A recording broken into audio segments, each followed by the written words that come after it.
Team টিমা team team, মরিচ গাছে হাঁসের ডিম। টিম টিমা টিম টিম, বাজারে বেচবো সেই ডিম। এই অদ্ভুত গানটি মনের সুখে গাইতে গাইতে কাঁধে ব্যাগ ঝুলিয়ে টিউশনে যাওয়ার জন্য বাড়ি থেকে বের হচ্ছিল ত্রিধা। ঠিক তখনই আ বলে চিৎকার দিয়ে মেয়েটা মেঝেতে বসে পড়ল। সামনে তাকিয়ে দেখলো একজোড়া পা। সেই পায়ে পড়া চকচকে কালো জুতো। এবার ত্রিধা খানিকটা ভ্রু কুঁচকে মাথা তুলে আস্তে আস্তে উপরে তাকালো, আর মনে মনে ভাবলো, পাপা তো এই সময় বাড়িতে আসার কথা না। তারপর ভাবনা ভেঙে ভালো মতো করে তাকিয়ে দেখল, ইয়া লম্বা এক যুবক, কালো শার্ট আর চোখে সানগ্লাস লাগিয়ে কটমট করে এদিকেই তাকিয়ে আছে। ত্রিধা বুঝল না তার দিকে এভাবে তাকানোর কারণ। সে হাত ছাড়তে ছাড়তে মেঝে থেকে উঠে দাঁড়ালো। তারপর যুবকের সামনে হাত দিয়ে তুড়ি বাজিয়ে বলল, এই যে হ্যালো, মিস্টার রক্তচোষা বাদর, এভাবে তাকিয়ে আছেন কেন? মনে হচ্ছে চোখ দিয়ে আমার শরীরে রক্ত চুষে খাচ্ছেন। যুবকটি মনে হয় এইবার আরেকটু বেশি রেগে গেল। কিছু বলার আগেই ত্রিধা আঙুল নাড়িয়ে নাড়িয়ে আবারও বলল, এভাবে কটমট করে তাকানোর কিছুই নেই। আপনি নিশ্চয়ই ডেলিভারি ম্যান। যা দিতে এসেছেন তা দিয়ে বের হন আমার বাড়ি থেকে। যুবকটি খপ করে ত্রিধার আঙুলটি ধরে ফেলল। তারপর চোয়াল শক্ত করে বলল, জাস্ট শাট আপ। এত বছর একটুও পাল্টাসনি। আর একটাও বাজে কথা বললে থাপড়ে তোর সাদা মূলার মতো চেহারা লাল বানিয়ে দিব। ত্রিধা এমন কর্কশ কথা শুনে ভ্রু কুঁচকে তাকালো। তারপর কিছু বলবে এমন সময় তার পেছন থেকে শব্দ ভেসে এলো মালিহা খানের। আরে, আয়ান দাদু ভাই! আহিয়ানের নাম কানে আসতেই ত্রিধা চোখ বড় বড় করে সামনে তাকালো। মনে মনে বলল, তাই তো বলি, এই তল্লাটে আর কে আছে যে আমাকে সাদা মুলা বলে ডাকবে? ত্রিধা আহিয়ানকে কিছু বলবে তার আগেই আহিয়ান ত্রিধাকে কোনোরকম পাত্তা না দিয়ে বাড়ির ভেতরে ঢুকে তার দাদু মালিয়া খানকে জড়িয়ে ধরল। মালিয়া খান তো এত বছর পর আহিয়ানকে সামনাসামনি দেখে খুশিতে কেঁদেই দিলেন। তারপর চোখ মুছতে মুছতে বললেন, কেমন আছিস দাদু ভাই? আর তোর পাপা মাম্মাকে কেন নিয়ে আসলি না? ঠিক তখনই দরজার সামনে থেকে একসাথে কয়েকটি কণ্ঠ ভেসে আসলো, সারপ্রাইজ! মালিয়া খান সেদিকে তাকিয়ে দেখলেন আবির, মেঘ, আহিয়া, আদির বউ রাই এবং তাদের 3 বছরের ছোট্ট মেয়ে আদিবা দাঁড়িয়ে আছে। মালিয়া খান একসাথে ছেলে, ছেলের বউ, নাতি নাতনি সবাইকে দেখে খুশিতে চিৎকার করে বাকি সবাইকে ডাকা শুরু করলো। খুশি তো হওয়ারই কথা। দীর্ঘ 12 বছর আগে খান বাড়ির এই অর্ধেক সদস্য লন্ডনে পাড়ি জমিয়েছিল। তারপর আর সপরিবারে একসাথে হয়ে ওঠা হয়নি। আদিকে মিমের বিয়ের 1 মাসের মাথায় লন্ডনে পাঠানো হয়। গত কয়েক বছর আগে অবশ্য আদি একবার দেশে ফিরেছিল। শুধু আদি একা নয়, আহিয়ান ও আহিয়া বাদে সবাই এসেছিল আদির বিয়ে উপলক্ষে। মেঘাবীরের ছেলে মেয়ে না আসায় খানবাড়ির সকলে অনেক আফসোস করলেও সেদিন খুব বেশি খুশি হয়েছিল ত্রিধা খান। ত্রিধা হলো তানভীর বন্যার একমাত্র আদরের মেয়ে। ত্রিধার সাথে আহিয়ার খুব মিষ্টি সম্পর্ক, কিন্তু আহিয়ানের সাথে ত্রিধার সবসময় ঝগড়া ও মারামারি বেশি হয়। ত্রিধা একটু বেশি কথা বলে, যেটা আহিয়ানের কখনোই পছন্দ ছিল না। তাছাড়া জন্মের পর থেকে যেই 10 বছর খানবাড়িতে কাটিয়েছে, সে ত্রিধাকে সুযোগ পেলেই থাপ্পড় মারত।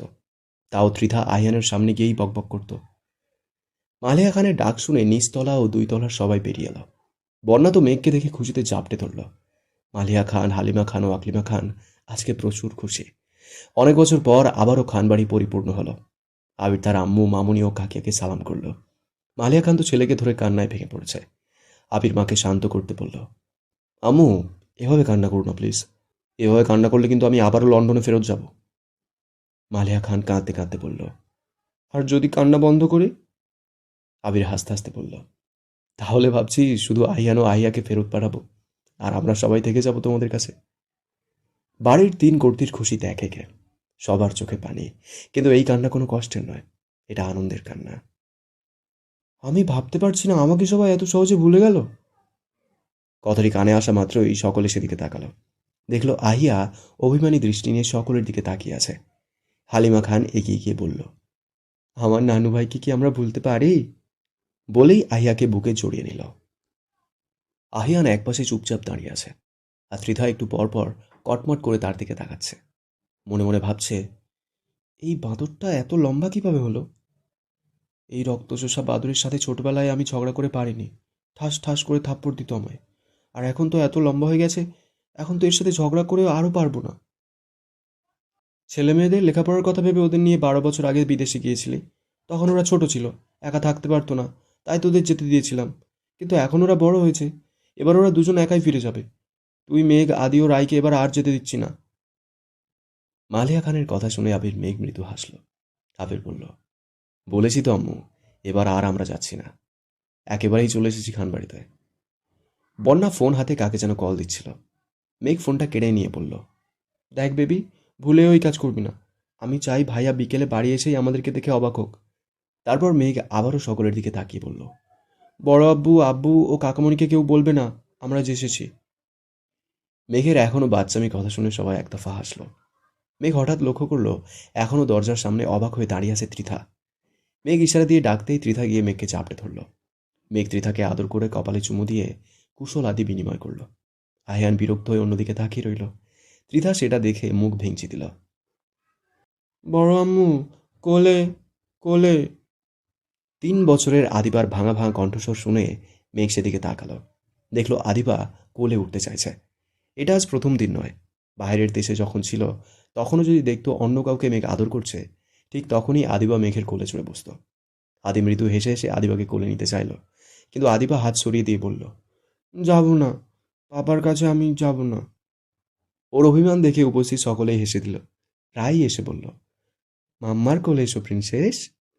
কিন্তু আদিবা ওর মায়ের হাতটাও সরিয়ে দিল। মেঘ এসে আদিবাকে কোলে নিল এবং আদর করল।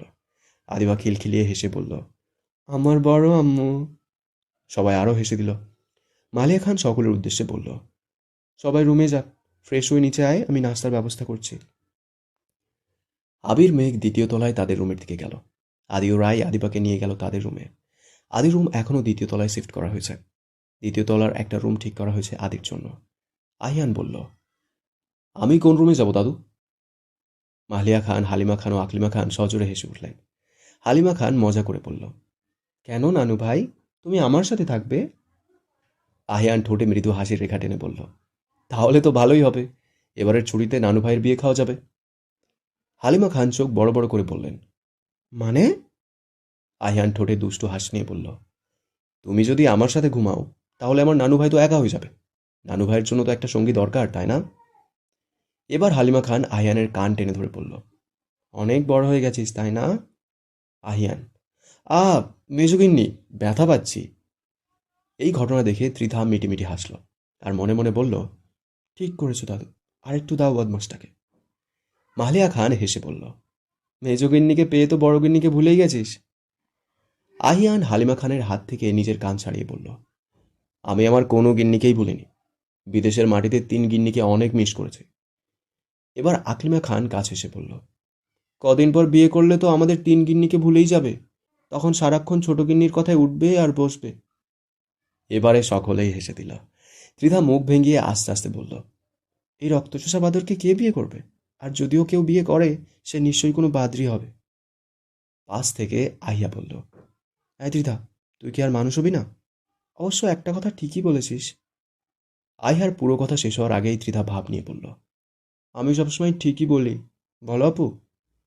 আহিয়া ত্রিধার কপালে একটা টোকা দিয়ে বলল, হ্যাঁ, ঠিকই বলেছিস, ভাইয়ার কপালে তোর মতো একটা বাদরিই জুটবে। ত্রিধা আহিয়ার দিকে অবাক চোখে তাকিয়ে বলল, আপু, তুমি কি আমায় ইনডাইরেক্টলি বাদরি বললে? ওদের কথার মাঝেই মালিয়া খান আহিয়ান ও আহিয়ার উদ্দেশ্যে বলল, তোমরা তৃতীয় তলার রুমে থাকবে। তোমাদের দাদু তোমাদের জন্য তৃতীয় তলার কাজ কমপ্লিট করেছে, যাতে তার নাতি নাতনিরা দেশে আসার পর কোনো অসুবিধা না হয়। বন্যা ত্রিধার কান টেনে ধরে বলল, সেটা কি তোমার এখন মনে পড়েছে? ত্রিধা হালকা চিৎকার দিয়ে বলল, আও, ব্যথা পাচ্ছি মাম্মাম। বন্যা কানটা আরেকটু জোরে টান দিয়ে বলল, ব্যথা পাওয়ার জন্যই দিয়েছি। এবার মেঘ বন্যার হাতে চিমটি কেটে বলল, আই বেবি, আমার মেয়েকে ছাড় বলছি, ভাইয়া আসলে আজকে তোর নামে নালিশ দিব। বন্যা ত্রিধার কান ছেড়ে বলল, কয়েকদিন যাক, তারপরে বুঝবি ও কি জিনিস। ওর কথা শুনে সবাই হেসে দিল। এবার আহিয়া এগিয়ে এসে ত্রিধার হাতে গিফট বক্স দিল। ত্রিধা তো মহাখুশি, হাসি হাসি মুখ নিয়ে জিজ্ঞাসা করল, এই গিফট বক্সে কি আছে আপু? আহিয়া বলল, এখন তো বলবো না, রুমে গিয়ে খুলে দেখ। ত্রিধা খুশিতে অধৈর্য ভঙ্গিতে বলল, ঠিক আছে আপু, আমি এক দৌড়ে যাব আর এক দৌড়ে আবার আসবো, মাঝখানে শুধু বই খাতাগুলো রেখে গিফটটা দেখব। আহিয়া হেসে বলল, ঠিক আছে যা, সাবধানে যাস, দৌড়ে পড়িস না। ত্রিধা এবছরের উচ্চ মাধ্যমিক পরীক্ষার্থী, অষ্টাদশী কন্যা। আবির, মেঘ, আহিয়ান, আহিয়া, আদি ও মিম যাওয়ার পর বাড়িটা অনেক শূন্য হয়ে গিয়েছিল। ছোট সদস্যদের মধ্যে একমাত্র রয়ে গিয়েছিল তানভীর, বন্যা ও তাদের একমাত্র আদরের মেয়ে ত্রিধা। ত্রিধা সারাক্ষণ পুরো বাড়ি মাতিয়ে রাখে। আলী আহমেদ খান, মোজাম্মেল খান, ইকবাল খান ও তাদের কর্তৃদের এই বুড়ো বয়সে একমাত্র খুশির কারণ এই ত্রিধা। তাছাড়া তানভীরের আদরের রাজকন্যা। ত্রিধার জন্মের পর তানভীর ও বন্যার দ্বিতীয় সন্তানের কথা কখনো মাথায় আনেনি। ত্রিধার এত দুষ্টুমির জন্য বন্যা অনেক সময় শাসন করতে চাইলেও ওর দাদা দাদির জন্য পারে না। ওনাদের একটাই কথা, এই বয়সে মেয়ে একটু চঞ্চল থাকবে, এতে দোষের কিছু নেই। তাছাড়া ত্রিধা তো বাইরে কারোর সাথে এত দুষ্টুমি করে না, লেখাপড়াও করে গার্লস কলেজে, তাহলে সমস্যা কি? বন্যা প্রতিবার ওনাদের যুক্তি শুনে হতাশ হয়। তবে একটা কথা সত্যি, খানবাড়ির সম্মান নষ্ট হবে এমন কোনো কাজ ত্রিধা কখনোই করেনি। বিকেলের স্নিগ্ধ বাতাস ছনছন করে ব্যালকনি দিয়ে রুমে ঢুকছে। ত্রিধা নিজের রুমের দরজাটি ধাক্কা দিতেই লক্ষ্য করলো ভেতরে অন্ধকার। ব্যালকনি দিয়ে আবছা আলো প্রবেশ করছে। সেই আধো আলোতে সবকিছু কিছুটা স্পষ্ট। ত্রিধা গিফট পেয়ে এতটাই খুশি যে রুমের লাইট অন না করেই ব্যালকনির দিকে গেল। তাছাড়া গিফট পেতে কার না ভালো লাগে। ব্যালকনিতে ছোট্ট একটা দোলনা রাখা, যার আশেপাশে ছোট ছোট ফুল গাছ। ত্রিধা দোলনায় বসে বক্সের রঙিন র্যাপিং পেপারগুলো ছিঁড়তে লাগলো। দেখলো গিফট বক্সে রয়েছে 5টা গোল গাউন। প্রতিটার কালার এতই সুন্দর, ত্রিধা তো এই ড্রেসগুলো পরার লোভ সামলাতেই পারছে না। বক্সের একপাশে চোখ যেতেই লক্ষ্য করলো অনেকগুলো কসমেটিক, জুয়েলারি সেট এবং অনেকগুলো বিদেশি চকলেট। ত্রিধা খুশিতে নিজেকে আর আটকে রাখতে না পেরে সেখানে একটা লাল ড্রেস হাতে নিল। তারপর মুখে একটা চকলেট পুরে দিয়ে ঢুকে গেল ওয়াশরুমে। প্রথমে ভেবেছিল আগের ড্রেসটা পাল্টে নতুন ড্রেসটা ট্রায়াল করে দেখবে। পরে ভাবলো কোচিং থেকে এসে নিজের গায়ে কেমন জানি ধুলো ধুলো লাগছে, তাই ত্রিধা শাওয়ার নেওয়ার সিদ্ধান্ত নিল। দীর্ঘ একটা শাওয়ার নিয়ে বাইরে এসে যখন আয়নার সামনে দাঁড়ালো, তখন লক্ষ্য করলো আয়নায় তো তাকে দেখা যাচ্ছে না। সে 2 মিনিট ভাবলো, তারপর নিজের মাথায় নিজে একটা চাঁটি মেরে বলল, ইস ত্রিধা, তুই কি বলদ! রুমের লাইটটা না জ্বালালে নিজেকে দেখতে পাবি কি করে? বলতে বলতে এগিয়ে গিয়ে রুমের লাইট অন করলো। হঠাৎ চোখ গেল বিছানায় কেউ খালি গায়ে উপর হয়ে শুয়ে আছে। ত্রিধা খানিকটা ভয় পেলেও সামনে এগিয়ে গেল। চোখে মুখে লাইটের আলো লাগায় যুবকটি হালকা নড়ে চড়ে ওঠে। আস্তে আস্তে বিরক্তিকর কণ্ঠে বিড়বিড় করে বলল, উফ, আয়া, লাইটটা অফ করে কি বলবি বলে যা। আয়ানের কণ্ঠ শুনে ত্রিধা তো চোখ কপালে ওঠার উপক্রম। মনে মনে বলল, এই রক্তচোষা বাদর আমার রুমে কি করে? তারপর মনে মনে আরও কিছু ভেবে শয়তানি হাসল আর বলল, বিদেশি বাঁদর একটা! দুপুরে তো আপনার চোখ আর ঠোঁট অনেক চলেছিল, তাই না? ওয়েট, এটা বন্ধ করার ব্যবস্থা করছি। বলেই ত্রিধা এগিয়ে গেল ড্রেসিং টেবিলের সামনে। সেখান থেকে একটা কাজল, একটা মেকআপ বক্স ও একটা লাল টুকটুকে লিপস্টিক বের করলো। লিপস্টিকটা হাতে নিয়ে নিজের ঠোঁটে একটু লাগাতে লাগাতে বলল, আজ আপনার মুখটাকে এত সুন্দর করে সাজাবো যাতে আমাকে দেখলে আপনার মুখটা আর না চলে, মিস্টার মেহবুব খান আহিয়ান। ত্রিধা পা টিপে টিপে এগিয়ে গেল বিছানার দিকে। আস্তে আস্তে বিছানায় উঠে বসলো। তারপর আহিয়ানের মুখটা হালকা করে ধরে নিজের দিকে ঘুরিয়ে যেই না মেকআপটা ছুঁয়াবে, ঠিক তখনই আহিয়ান ত্রিধাকে ঘুরিয়ে বিছানায় শুইয়ে দিয়ে নিজে ওর উপর উপর হয়ে গেল। আকস্মিক ঘটনায় ত্রিধা খানিকটা ভয় পেয়ে গেছে। ভয়ে চোখ খিচে বন্ধ করে আছে। আয়ান দেখলো ভয়ে মেয়েটার লাল টুকটুকে ওষ্ঠধর ধীর ধীর করে কাঁপছে। চোখে মুখে এখনো সদ্য গোসলের পানির ছিটে বিকেলের নরম আলোয় ঝলমল করছে। ভেজা চুলগুলো এলোমেলো হয়ে পড়ে আছে বিছানা সহ মেয়েটার চোখে মুখে। লাল ড্রেসটাতে দুধে আলতা গায়ের রঙে ত্রিধাকে একদম লাল পরি লাগছে। আয়ান বিড়বিড় করে বলল, আকাশ থেকে নেমে আসা লাল পরি। একজন আরেকজনের নিঃশ্বাস উপলব্ধি করতে পারছে তারা, এখন এতটাই কাছে তারা। এর মাঝেই হঠাৎ ত্রিধা চোখ খুলে বলল, আয়ান ভাই, প্লিজ আমাকে এবারের মতো ছেড়ে দিন, আর জীবনে এমন করবো না, পিঙ্কি প্রমিস। আয়ান এবার নিজেও থতমত খেয়ে গেল। এই পাগলি মেয়েটাকে এভাবে দেখার কিছু নেই। কথাটা মনে মনে বলেই সে ত্রিধাকে ছেড়ে দিল। তারপর একটু গলা খাকারি দিয়ে গম্ভীর কণ্ঠে ত্রিধার উদ্দেশ্যে বলল, তোর এখানে কি চাই? সেই ছোটবেলা থেকেই দেখছি, আমাকে ডিস্টার্ব না করলে কি তোর ভালো লাগে না? ত্রিধা বিছানা থেকে নেমে দাঁড়িয়ে বলল, আমি আপনাকে কিভাবে ডিস্টার্ব করলাম? বরং আপনিই তো আমার বিছানায় এসে ঘুমিয়ে আছেন। আয়ান এবার নিজের ভুল বুঝতে পেরে কথা এড়িয়ে ধমক দিয়ে বলল, সর সামনে থেকে, অন্য রুমে চলে যাচ্ছি। আয়ান দরজার সামনে যেতেই ত্রিধা ডেকে বলল, আয়ান ভাই। আয়ান পিছনে ঘুরে আস্তে করে বলল, হুম। ত্রিধার টুকটুকে লাল গাউনটাকে হাতে ধরে ঘোরাতে ঘোরাতে বলল, আমাকে কেমন লাগছে? আয়ান এক নজর ত্রিধার মুখের দিকে তাকিয়ে বলল, একদম সাদা মূলা থেকে লাল মূলার মতো লাগছে। ত্রিধা চোখ গোল গোল করে তাকিয়ে বলল, কি? আয়ান আর কিছু না বলে বড় বড় পা ফেলে রুম থেকে বেরিয়ে গেল। আর ত্রিধার আগে জিতে হনহন করে ঢুকলো ড্রেস চেঞ্জের জন্য ওয়াশরুমে। বিকেল 6টা বাজে। আলী আহমেদ খানের গাড়ি ও তানভীরের বাইকের শব্দ একসাথে পাওয়া যাচ্ছে। তানভীর অফিস ছুটির পর একটা জরুরি প্রয়োজনে আব্বু চাচুদের অফিসে গিয়েছিল। সেখান থেকে একেবারে ওনারদের নিয়েই ফিরেছে। বাড়িতে ঢুকতে ঢুকতে খানবাড়ির পুরুষরা ব্যবসায়িক আলোচনায় ব্যস্ত। তানভীর কলিং বেল বাজাতে গিয়ে লক্ষ্য করলো দরজা খোলাই আছে। দরজা এভাবে খোলা দেখে তার মনে একটু সন্দেহ জাগলো। এগিয়ে গেল ভিতরে। সারা বাড়ি অন্ধকার দেখে সে একটু থমকে দাঁড়ালো। ইতিমধ্যেই তার পাশে এসে দাঁড়িয়েছে আলী আহমদ খান, মোজাম্মেল খান ও ইকবাল খান। আলী আহমদ খান একটু গম্ভীর কণ্ঠে বললেন, বাড়ির লোক সব কই? এই অসময়ে সারা বাড়ির লাইট অফ কেন? তানভীর একটু আশ্বাস দিয়ে বলল, আমি দেখছি বড় আব্বু। বলেই তানভীর এগিয়ে গেল লাইটের সুইচের দিকে। Light on. এক মুহূর্তেই সারপ্রাইজ! সকলে অবাক হয়ে সেদিকে তাকালেন। দেখলেন আবির, মেঘ, আহিয়ান, আহিয়া, ত্রিধা, আদি, রায় ও আদিবা দাঁড়িয়ে। তানভীর তো খুশিতে ছুটে গেল আবিরের দিকে, ঝাপটে ধরল। কেমন আছো ভাইয়া? আবিরও এতদিন পর ভাইকে দেখে খুশিতে জড়িয়ে ধরে বলল, ভালো আছি। তুই কেমন আছিস? তানভীর, তোমাকে ছাড়া ভালো ছিলাম না এত বছর, কিন্তু এখন বিন্দাস আছি। পাশ থেকে মেঘ কাঁদো কাঁদো মুখ নিয়ে বলল, ভাইয়া তো আমায় ভুলেই গেছে। এবার তানভীর মেঘের কাছে গিয়ে কাঁধ জড়িয়ে বলল, আমি কি আমার মিষ্টি বোনটাকে ভুলতে পারি? মেঘ তো এবার কেঁদেই দিল। বলল, কেমন আছো ভাইয়া? তানভীর তার আহ্লাদি বোনের চোখের পানি মুছিয়ে দিয়ে বলল, ভালো আছি বনু। তুই কেমন আছিস?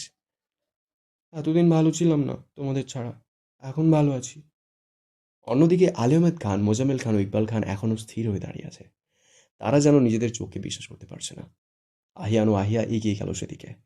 ওনাদের সালাম করে দোয়া নিল। আবির এগিয়ে গিয়ে বাবাকে সালাম করে বুকে জড়িয়ে ধরল। আলী আহমেদ খান এত বছর পর ছেলেকে কাছে পেয়ে হয়তো কিছুটা আবেগী হয়ে উঠলেন।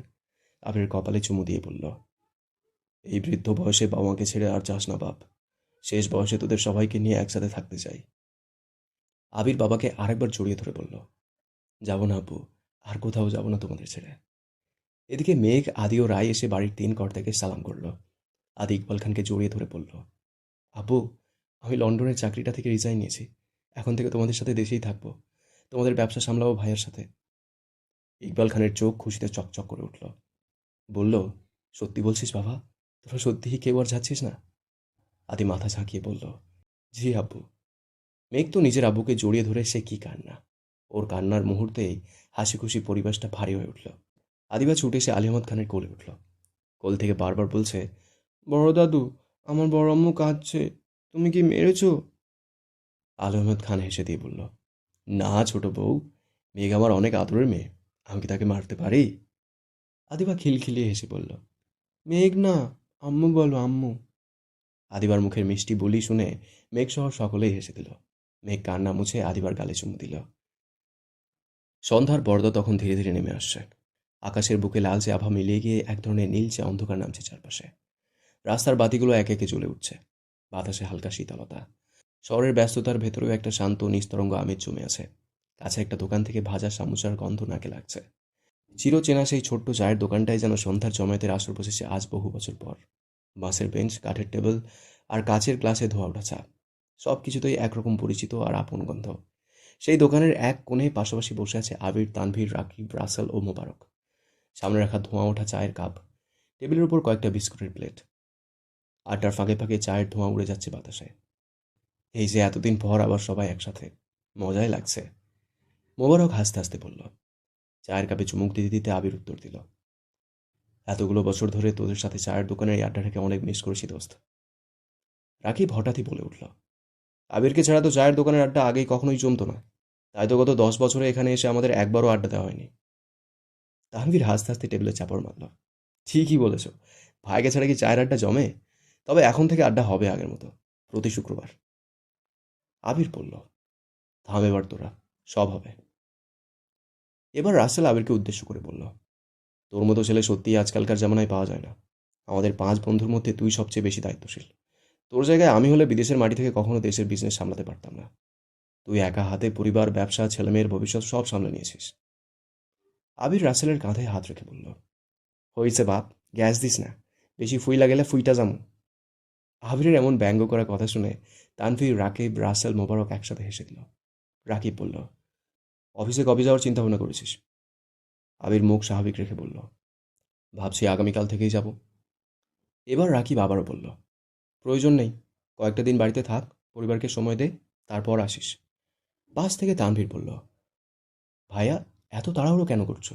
দেশে যখন এসেছো নিজের অফিস নিজেই তো যাবে। কয়েকটা দিন বাড়িতে রেস্ট করো। ওরা তো ঠিকই বলেছে, কয়েকটা দিন বাড়িতে থাক। রাসেলের কথায় রাকিব, তানভীর ও মোবারক সায় জানালো। আবির কিছুক্ষণ ভেবে দুষ্টু হেসে বলল, বাড়িতে থাকলে আমি একা থাকবো কেন? তোদের সবাইকেও থাকতে হবে। ওর এমন অদ্ভুত কথা শুনে বাকিরা সবাই আশ্চর্য কণ্ঠে জিজ্ঞেস করলো, কি? আবির হেসে হেসে বলল, কি না, জি। সবার পরিবারকে নিয়ে একটা রিইউনিয়ন করলে কেমন হয়? পাহাড় বা সমুদ্রে, 1 সপ্তাহের জন্য। তানভীর বলল, রিইউনিয়ন? মানে পুনর্মিলনী? Wow, that's a good idea. Mobarak ও আবির তানভীরের সাথে সায় দিল। রাকিব ও রাসেল চুপ করে বসে আছে। ওদের দিকে তাকিয়ে আবির বলল, কিরে, তোদের আবার কি হলো? রাকিব বলল, তোরা যা দোস্ত। আবির ভ্রু কুঁচকে বলল, কেন? রাসেল বলল, আমরা দুইজন যদি চলে যাই 1 সপ্তাহের জন্য, তাহলে অফিসের কি হবে? অফিসকে সামলাবে? আবির খানিকটা হেসে বলল, ওটা নিয়ে তোদের ভাবতে হবে না, আমি সব ম্যানেজ করে নিব। তোরা শুধু প্রস্তুতি নেয়। এবার রাকিব আর রাসেল একসাথে হুররে বলে চিৎকার দিয়ে আবিরকে জড়িয়ে ধরল। তানভীর আর মোবারক এসে ওদের 3জনকে জড়িয়ে ধরল। ওদের 5জনের এত খুশি দেখে দোকানের আরও লোকেরা চা খেতে খেতে ওদেরকেই দেখছে। হয়তো তারা বোঝার চেষ্টা করছে এই মধ্য বয়সে এসেও 5 বন্ধুর এতটা খুশির কারণ। ওদের হাসি মজায় দোকানটা যেন আরও উজ্জ্বল হয়ে উঠল। দোকানদার মাঝে মধ্যেই এগিয়ে এসে কাপ ভরে দিচ্ছে। পাশে অন্য গ্রাহকরা বসে খুঁটিনাটি গল্প করছে। বাইরে হালকা হাওয়া বইছে। দোকানের পাশে ঝুলে থাকা লণ্ঠনের আলোয় 5 বন্ধুর মুখ স্পষ্ট ভেসে উঠছে। অবশেষে সিদ্ধান্ত হলো, আগামী 2 দিন পর তারা সবাই সাজেক যাবে। এই 2 দিনের মধ্যে সবাই সবকিছু গুছিয়ে যার যার অফিস থেকে 1 সপ্তাহের ছুটির ব্যবস্থা করে নেবে। সন্ধ্যার সেই আবহে তাদের আড্ডা যেন এক টুকরো জীবনের অবিচ্ছেদ্য অংশ। চেনা সহজ, অথচ ভীষণ আপন। হ্যালো, হ্যালো, তামিম, আমার কথা শুনতে পাচ্ছিস? বলতে বলতে মেঘ সোফা থেকে উঠে একপাশে গিয়ে দাঁড়ালো। সেই মুহূর্তে বাড়িতে ঢুকলো আবির ও তানভীর। আবির মেঘের দিকে এগিয়ে গিয়ে বলল, তোমাকে কতবার বলেছি সিমটা চেঞ্জ করে দেই, কিন্তু তুমি তো কথাই শুনতে চাও না। এই সিমটা তো অনেক নেট ডিস্টার্ব করে। মেঘ মুখটা একটু গম্ভীর করে বলল, করুক, তাও আমি এটাই ব্যবহার করব। আবির মৃদু হেসে বলল, তা মহারানী, কার সাথে কথা বলা হচ্ছিল?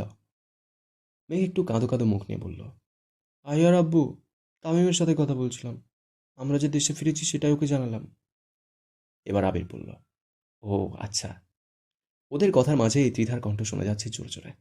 তানভীর আসার পর থেকেই ত্রিধা অভিমানী কণ্ঠে তার পাপাকে বলছে, পাপা, তুমি সবাইকে পেয়ে আজকে আমাকে ভুলে গেছো? তানভীর বলল, আমি কি আমার মাম্মামকে ভুলে যেতে পারি? ত্রিধা মুখ গম্ভীর করে সোফার এক কোণে বসে বলল, ভুলেই গেছো, তা তো আমি প্রমাণ পাচ্ছি। তানভীর তার আহ্লাদে মেয়েকে বোঝানোর ভঙ্গিতে বলল, তুমি এখনো কিছুই প্রমাণ পাওনি মাম্মাম। ত্রিধা তার পাপার দিকে একটু তাকিয়ে বলল, প্রমাণ পেয়ে? পুরো কথা শেষ হওয়ার আগেই ত্রিধার চোখ বড় বড় হয়ে গেল। দেখলো তানভীরের হাতে 3টা কিটক্যাট চকলেট। তানভীর একটা এগিয়ে দিল মেয়ের দিকে, আর 2টা এগিয়ে দিল আহিয়া ও আদিবার দিকে।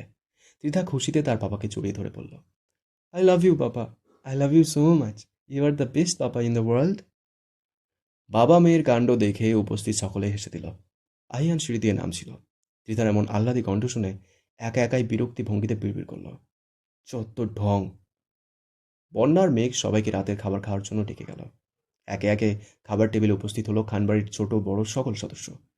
বহু বছর পর পুরো পরিবার আজ একসাথে খেতে বসেছে। আলী আহমেদ খান বললেন, মৃত্যুর আগে সবাই একসাথে এই দিনটাই তো দেখার আমার শেষ ইচ্ছে ছিল। এই বুড়ো বয়সে আমার আর কি ছাও থাকতে পারে।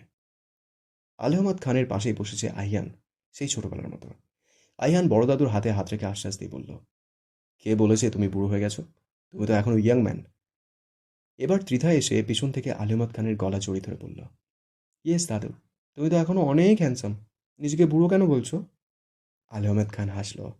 ইকবাল খান পাশ থেকে বলল, ভাইজান, আজ এত খুশির দিনে এসব কেন বলছেন? আবির সবার মনোযোগ ঘোরানোর জন্য বলল, তোমাদের সবার জন্য একটা সারপ্রাইজ আছে। ইকবাল খান আবিরের দিকে তাকিয়ে বলল, বাড়ি ফিরেছি পর থেকে তো শুধু সারপ্রাইজ আর সারপ্রাইজই পাচ্ছি। এখন আবার কি সারপ্রাইজ দিবি? সারপ্রাইজের কথা শুনে তো আহিয়া ও ত্রিধা ভীষণ এক্সাইটেড।